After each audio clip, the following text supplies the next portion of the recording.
Nuclear terrorism and ways to deal with it. The world gathers in Washington as Obama continues his efforts to rid the world of nuclear arms. Iran's not invited and Israel's leader isn't going. So where is the real threat today? And what of nuclear proliferation and the world nuclear order? Is it fair? Does it work? This is Inside Story.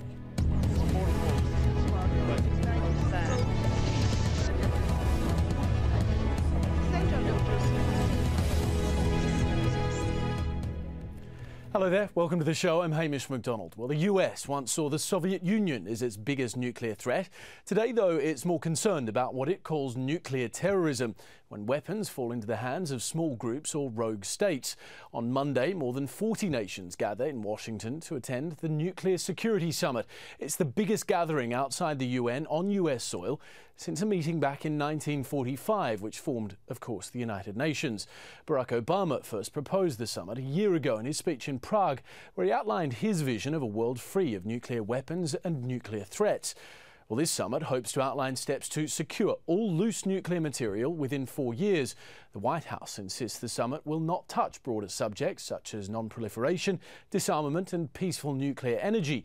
But not everyone's convinced. Israeli Prime Minister Benjamin Netanyahu called off his trip at the last minute. His government reportedly received word that some countries, namely Turkey and Egypt, intend to push an Israel-bashing agenda, in their words, bringing up Israel's ambiguous nuclear arsenal. But Netanyahu insists that he's not worried. I'm not concerned that anyone will think that Israel is a terrorist regime. Everybody knows a terrorist and rogue regime when they see one, and believe me, they see quite a few around Israel. All right, joining us today to talk more about this subject in Cairo, we have Ezzedine Chokri-Fisher, Professor of International Relations at the American University of Cairo. In Sion, Switzerland, we're joined by Bruno Palau, former Deputy Director of the International Atomic Energy Agency, and Avraham Diskin is with us from Jerusalem, where he's a political scientist at the Hebrew University. Thanks all of you for joining us. Let's start with Avraham Diskin in Jerusalem. Why do you think your Prime Minister isn't going to attend this summit? First of all, let me correct something in your introduction.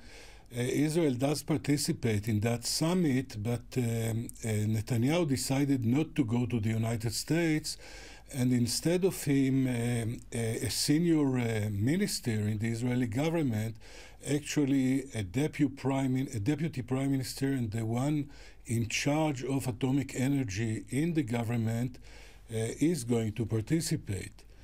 So that's what we have. And I think that most Israelis believe that Netanyahu decided in the very last minute not to participate. He planned to participate in that summit, and not because of the contents of that summit, but mainly because of the tension that exists now between the new administration in the United States, the Obama administration, and Israel. A few weeks ago, as we all remember, he visited Washington. It was not really very certain that he's going to meet Obama. And once he met Obama, we understand that the meeting was not that pleasant, and he had to overcome a sort of initiation that he had at the White House. Bruno Palau, does it really matter, do you think, that Benjamin Netanyahu is not attending this summit? As we heard just then, his deputy is. Well, I don't think it matters much because, as this was pointed out, the conference in Washington is about nuclear security, namely the theft of nuclear material, and Israel is no problem here. Personally, I see the non-participation of Mr. Netanyahu as a kind of a sign of weakness, because Israel has its position of ambiguity on its nuclear program. So what? This conference would not have placed him in any corner. He could have ignored what Egypt and Turkey would say. So I was a little bit surprised, but it will not change the scope of the conference. But doesn't the conference, though, illustrate that Israel's position is, at least in some quarters, untenable, given that it wants to lead the charge against Iran having a nuclear program, while at the same time it possesses nuclear weapons itself? Well, for sure, there is here a contradiction. The Iranian nuclear issue is the most serious problem in the region, because you may have soon another state in the Middle East with ambiguity, namely claiming that everything it does is for peaceful purposes, while, as a matter of fact, as one knows, having very strong activities in weaponization. So that it is a contradiction. I would like here to remind one sentence that Obama used in his Cairo speech last June, where he said no single country can determine by himself what other countries can have in terms of arms. Namely, if nuclear non-proliferation should be a serious matter, it should be done on an international level by international organization and not by individual state. All right, Ezzedine Shukri-Fisher in Cairo. Is that contradiction that we just heard articulated the reason why Egypt wanted, or at least reportedly wanted, to raise the issue at the summit? Well, I think the Netanyahu decision is another example of ideology standing in the way of good policy. What the conference is going to start is a discussion about nuclear issues and about the broader issues. I understand that the topic is non-proliferation in the strict sense of preventing material from reaching terrorist groups, but once you bring in 40 leaders from different states, you cannot really assign them to stay within these limits. It is to be expected, I think, that they will bring other issues that they care about probably more than the loose material. In this context, I think countries from the Middle East would bring in the Israeli situation, nuclear situation. Now, this is not necessarily a bad thing for Israel, quite the contrary. It could be a good beginning for a discussion that the region needs. As you said, the Israeli position is untenable regarding Iran and regarding the nuclear issue as a whole. And it is good for the Middle East, including Israel, that a discussion, a broader discussion on the nuclear issues in the Middle East starts. And it is the only way, if you want to normalize the security situation in the Middle East. The Middle East is about the only region in the world that doesn't have a security regime, doesn't have a regional security arrangement. Regional security arrangements are needed if you want to improve communication, prevent accidents from escalating into conflict, and so on. You're not going to have one in the Middle East as long as the Israeli nuclear issue is shielded in this way. Okay. So again, let's just pause then. Let's get some reaction from Avraham Diskin. Do you think that it is Israel pursuing ideology over good policy by making this decision not for the Prime Minister to go? Well, a few things with which I cannot agree here were said. With all due respect, by the way, I do agree with some things, but first of all, I don't think that one can compare between Israel and Iran. In Iran right now, we have a very extreme fundamentalist regime. I think that most of the Arab countries are quite fearful that there will be some kind of nuclear armament in Iran. Iran is a country which is ruled actually by a person that I suspect is not really very stable emotionally. It's a very extreme fundamentalist regime. It calls for the elimination of Israel. It denies the Holocaust. Tomorrow, by the way, is our Remember Day in Israel of the Holocaust. And to have a country like that, which supports terrorism all over the place, the Hamas, Hezbollah, etc., having nuclear armament, calling for the elimination of Israel, is nothing. There is nothing to compare here with the state of Israel. Whatever we think about the policies of the present government, of previous governments, etc.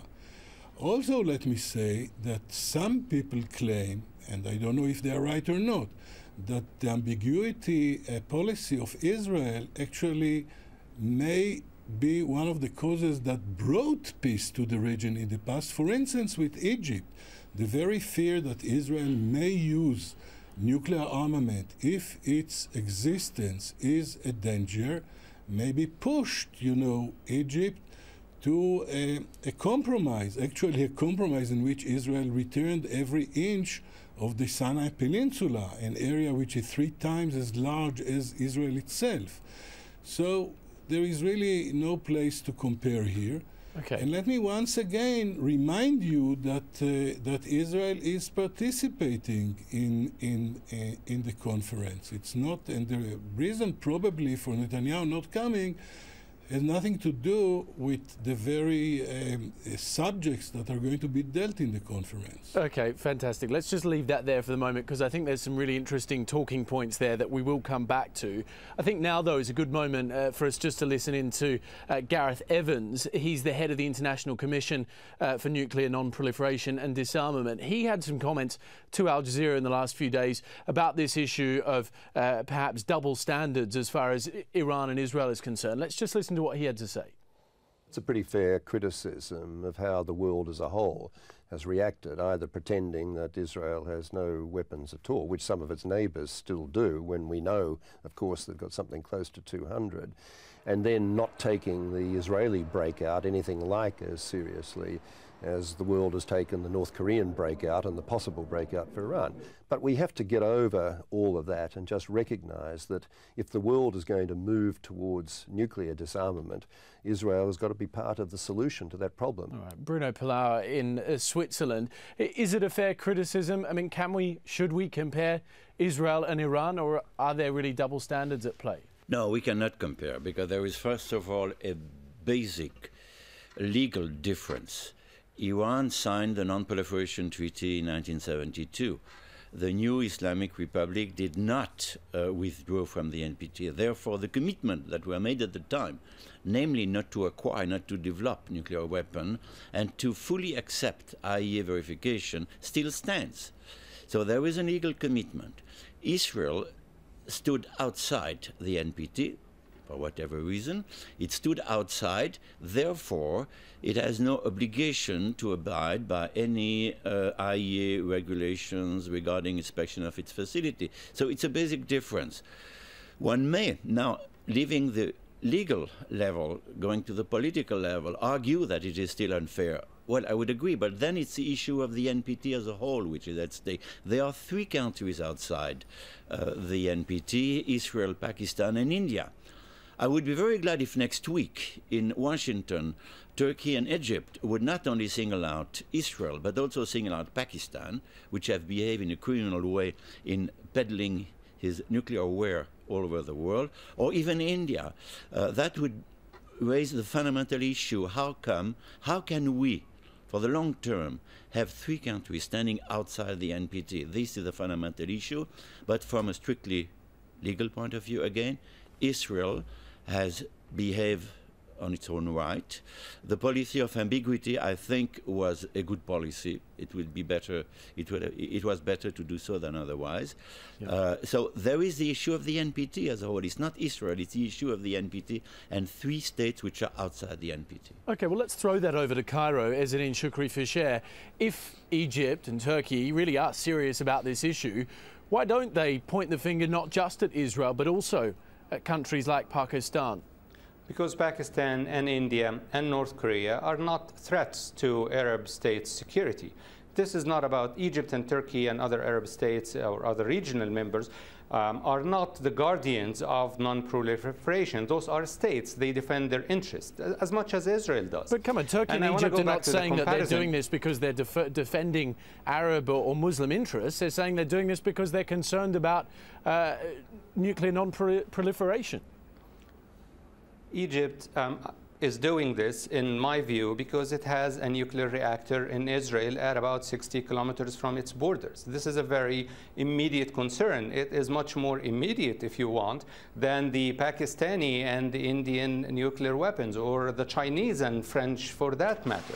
Those are issues of secondary importance. What is important for the countries of the region is that their security is not threatened.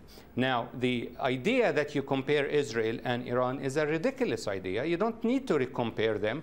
You can't compare threats. For Israel, Iran is an existential problem. For Iran, Israel is a major problem, and so on. You're not going to convince the public opinion, the Arab public, for example, that the nuclear weapons in Israel are peaceful weapons. They are there to promote peace. This is not going to win any. This is not an argument you cannot win. Okay. So if you want to move beyond the ridiculous and build a regime, you have to take into account the interest of each side. Israel has legitimate interest and security interest, but so do the Arab states. It's like laws of physics. If one side has weapons that give them decisive edge, the others would want to have those weapons as well.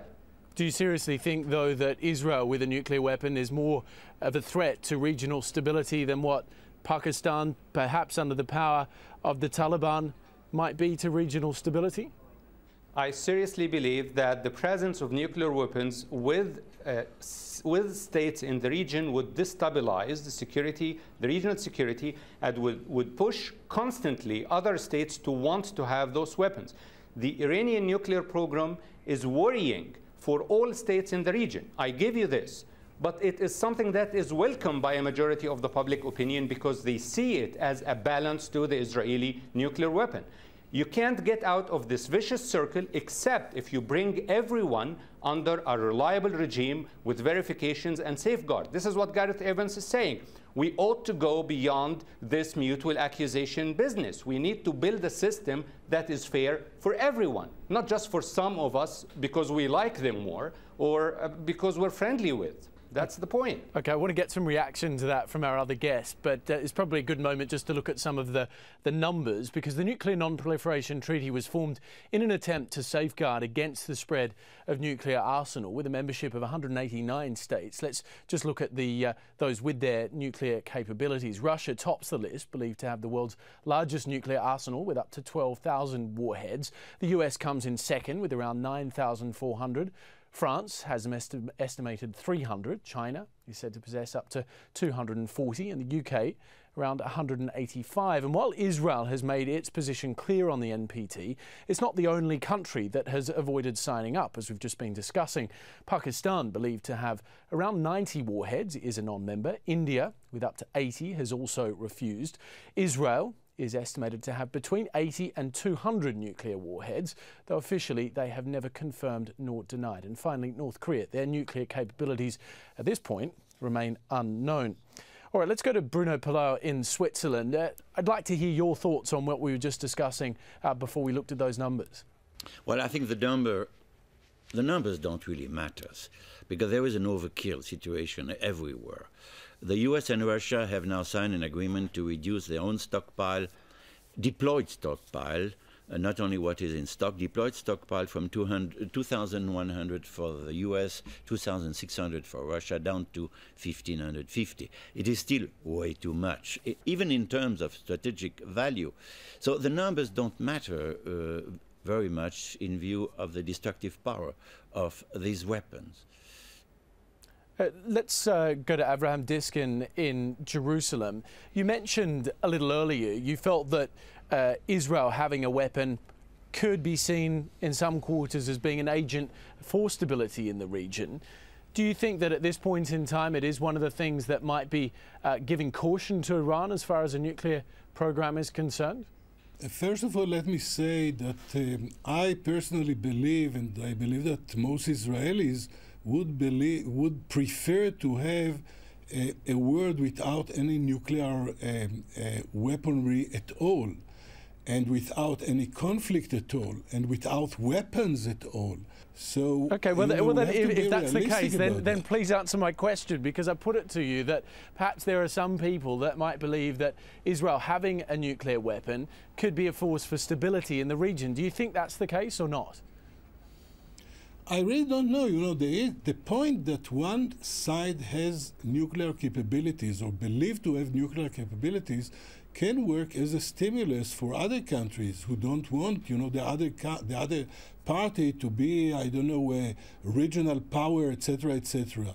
But when you balance, you know, all the arguments, and when you balance all the threats, when you balance all the talks, when you look at the history, all in all, I would say the policy of Israel really worked very well, and I personally believe it really promoted peace rather than the other way around. Bruno Palau, your thoughts on that? Israel an agent of peace in the region? No, I would disagree, not only for the region but as a whole. because it has been sometimes asserted that nuclear weapons have been useful in maintaining peace between the Soviet Union and the United States. Maybe, but there were a few close calls which could have been very destructive. So that peace by the sword and peace with nuclear weapon is not the proper things to do, because there could be mistakes. They could be a nuclear weapon falling in the wrong hands, as it was said with respect to Pakistan. So that it is clear that one needs to drive towards a world without nuclear weapon, and then towards a world without nuclear weapon, toward the Middle East without nuclear weapon. And this is more difficult. I would like to mention here a comment made by what is now the President of Israel, Mr. Shimon Peres. It was many years ago in a private context. Maybe he said so publicly, but he said, regarding Israel and the NPT, the first thing Israel will need peace in the region. And if you want peace in the region, if Israel wants to have a peace with its Arab neighbors, it should do what it's supposed to do, namely to accept a two-state arrangement and to behave somewhat differently towards its neighbor, the Palestinian. So there is something that the Israeli can do to bring peace in the neighborhood. I'll be happy to react to that. Let's not try and solve that issue on this program, because I think we've got enough to talk about. Bruno Pallot, if I could just ask you to pause there. I would mention, the second point was to say that then Israel, at one point, could be ready, once peace has been established, to enter into a regional no-nuclear zone. This could be possible with its neighbor. And then much later, the NPT could be considered. So there is a process that could start, but it has to start with some political arrangement in the region on non-nuclear issues. Let's just get the response then from Ezzedine Shukri and Fischer, because I want us just to stick to the topic of the day, if we can, of course, which is nuclear weapons. Israel possessing a nuclear weapon, do you think could be seen as an agent for stability in the region? I think this is a funny proposition, to say the least. Nuclear weapons, in the case of Israel, have not prevented successive wars in the Middle East. The fact that Israel has nuclear weapons didn't prevent Syria and Egypt from going to war with Israel many times, didn't stop Hezbollah and others from attacking Israel, didn't stop Hamas from attacking Israel, and they're not going to stop anyone from wanting to undermine the security of Israel. They are just going to look for other ways of doing it. The answer is twofold if you want to protect the security of everyone in the region, not only Israel. One, of course, is peace, but that's a broader issue. The second is a reliable, verifiable security regime. But if you want to build this, you have to bring everyone under this regime. It is ludicrous to talk to the Arabs and tell them that Israel having nuclear weapons is going to protect peace. Personally, I will not feel very assured if someone like Mr. Lieberman, who called for the destruction of the high dam in Egypt to flood Egypt, would have keys to nuclear weapons. This is not going to make me very loving of peace. What would make me choose peace is the knowledge that there is a regime that is verifiable, that's something I can trust. This is how Egypt and Israel, by the way, built their security arrangement with the peace treaty. This is why we don't have incidents or breaches of this peace. Not because someone has nuclear weapons and refusing to even discuss them. All right. I think there's probably a lot more to go in this discussion. We're not going to get there on this programme, though. Let's say thanks to our guests, Ezzedine Shukri Fischer in Cairo, Bruno Pallot in Sion in Switzerland, and Avraham Diskin in Jerusalem. Gentlemen, thank you very much for joining us on this edition of Inside Story. We welcome your comments and suggestions, of course. Please email them to us at insidestory@aljazeera.net. From me and the team for the moment, goodbye.